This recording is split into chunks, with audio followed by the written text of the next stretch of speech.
मौजूदा समय में हम दावे के साथ कह सकते हैं कि भारत विश्व आर्थिक जगत की एक महत्वपूर्ण शक्ति बन चुका है।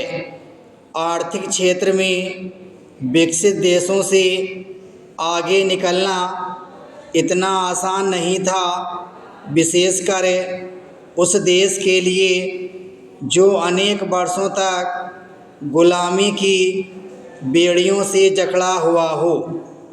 लेकिन इस सफलता का मुख्य कारण उदारीकरण एवं निजीकरण की नीति को माना जा सकता है। हालांकि भारत ने इस नीति को समग्र रूप से अपनाने में कुछ अधिक समय लिया, लेकिन आज वह दूसरे विकसित एवं विकासशील देशों से अधिक आगे इसलिए भी निकल सका है क्योंकि इसने आर्थिक विकास के क्षेत्र में अपनी विशाल जनसंख्या को एक कारगर हथियार की तरह इस्तेमाल किया। वास्तव में आज अधिक आबादी से तात्पर्य अधिक से अधिक उपभोक्ता वस्तुओं का बाजार तथा उत्पादन प्रक्रिया में कम मजदूरी लागत से है, जिसे आर्थिक सफलता का एक मजबूत स्तंभ कहा जा सकता है।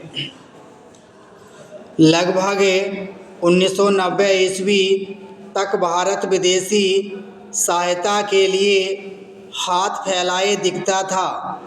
भारत स्वयं को तीसरी दुनिया के नेता के तौर पर पेश करता था और अंतर्राष्ट्रीय समझौतों में अन्य विकासशील देश भारत को आर्थिक रोल मॉडल की बजाय दस्तावेज तैयार करने वाले विशेषज्ञ के रूप में देखते थे तथा ब्राज़ील जैसे कई विकासशील देश विकास की दौड़ में भारत को पीछे भी छोड़ रहे थे।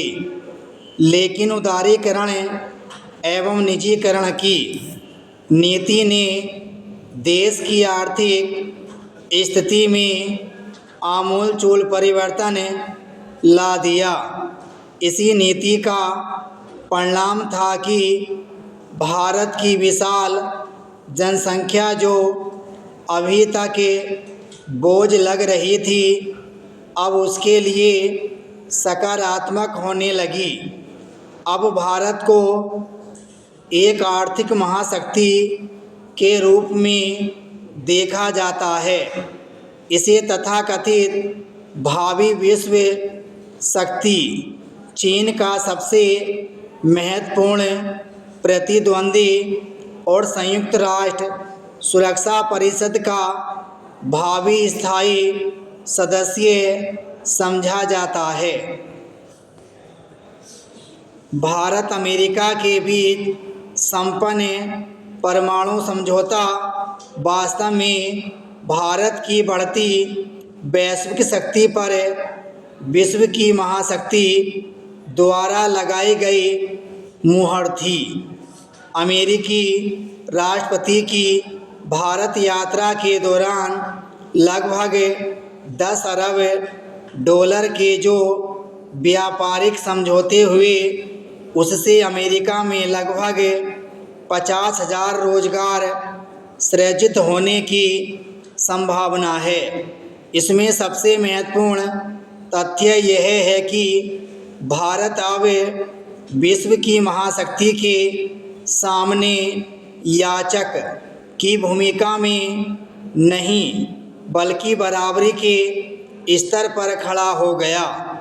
यह भी कम महत्वपूर्ण नहीं है कि अमेरिकी राष्ट्रपति ने भारत अमेरिका संबंधों को 21वीं सदी के भविष्य से जोड़ते हुए स्पष्ट शब्दों में कहा कि एशिया के नेतृत्व में भारत की अत्यधिक विशिष्ट भूमिका है। विराम स्टॉप।